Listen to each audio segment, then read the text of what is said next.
Hi folks, I am Mayank. आज से मैं अपनी न्यू एक्सेल की वीडियो सीरीज स्टार्ट करने वाला हूँ। एक्सेल का जो यूज होता है वो स्कूल स्टूडेंट्स को होता है, कॉलेज गोइंग स्टूडेंट्स को भी होता है और एक वर्किंग प्रोफेशनल्स को तो होता ही है। एंड अगर आप एक बिगनर है और एक्सेल को स्क्रैच से सीखना चाहते हैं तो ये वीडियो सीरीज आपको काफी हेल्पफुल होने वाली है। एंड अब आपके माइंड में क्वेश्चन आ रहा होगा कि यार एक्सेल के ऑलरेडी इतने सारे वीडियोस पड़े हुए हैं यूट्यूब में, तो इस वीडियो सीरीज में डिफरेंट क्या होने वाला है। तो मैं आपको बताना चाहता हूँ, मेरा रफली कॉर्पोरेट में 4 years of experience in product field. I started my career as a product analyst in 2020 and currently I am working as a product manager. तो मैंने इन 4 सालों में हर दिन एक्सेल का यूज किया है। तो जो भी मैंने सीखा है एक्सेल के रिलेटेड, जो भी शॉर्टकट्स हैं या जो भी इंपॉर्टेंट क्रिटिकल फंक्शंस यूज किए जाते हैं कॉर्पोरेट में, उसके बारे में इस पूरी वीडियो सीरीज में एंड टू एंड कवर करना चाहता हूँ। तो चलिए आगे बढ़ते हैं और आज कवर करते हैं हमारा सबसे पहला टॉपिक जो होने वाला है, वो है बेसिक मैथमेटिकल फंक्शंस क्या होता है। तो आज हम 4 फंक्शंस के बारे में बात करेंगे। पहला is sum function, second is average function, third is max function, fourth is min function. बाकी के टॉपिक हम नेक्स्ट वीडियो में कवर करेंगे। चलिए, ठीक है। तो let's say this is a data, like same table, data, order place, delivered and return. If I want to calculate the sum of it, right, how I can do? The one way is directly use a sum function. Just select the cell range. Cell range can vary from, let's say, C2 to your last row. The last row is C26. So if you take this sum function, this formula, the output will come. Another way is, like, there is a one handy tip that I want to give you. Like, there is one auto sum option is there. You can use auto sum, auto average, auto count number, auto max min, right? If you use this, you can directly, calculate, do the calculation in a very fast manner, right? I will just show you. So let's say for this particular column B, if I need to use a sum function, so first method is like directly use your sum function, okay? And then just select the range. Use command shift to select the range and then close it. The output will come as 5287, right?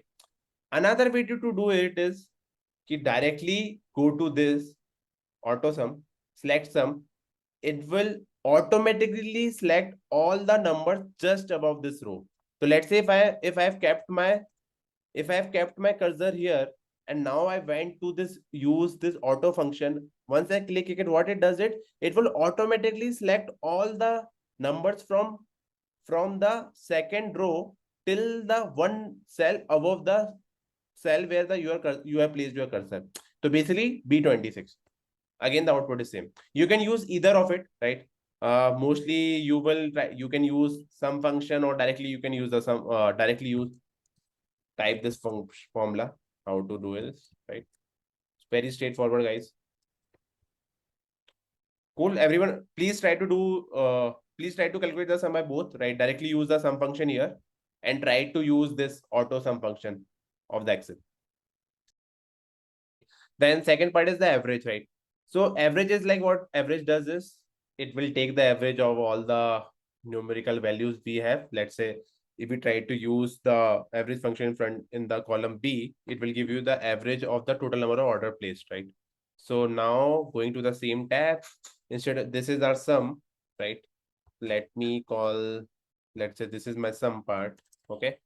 Now let's say I want to take the average. What I have to do is I will just use my average function. One way to do is use your average function, select the range. Again, I will select the range. And this is my average. Another way to do it is go to here, use average and do it. The values are same. And auto function you can use for sum, average, count numbers, max and min. Straightforward, right? Let's say now I want to use max. Same function, use max. Okay. Select your cell range. This is your cell range. 287 your max function. I can get the same value by using the auto function. Again, we will go here and we will use auto, and this is 287. Then we can use min function. In min function, again, same, type min by equal, then select the cell range, and then this. Okay. So why min is coming 0? Because if you see in my 11th row, right, I have a particular cell. There is on one particular date, the total number of order placed are 0. That's why my min value is 0. So these are very straightforward functions, guys, in Excel. Directly use sum, average, max, and min.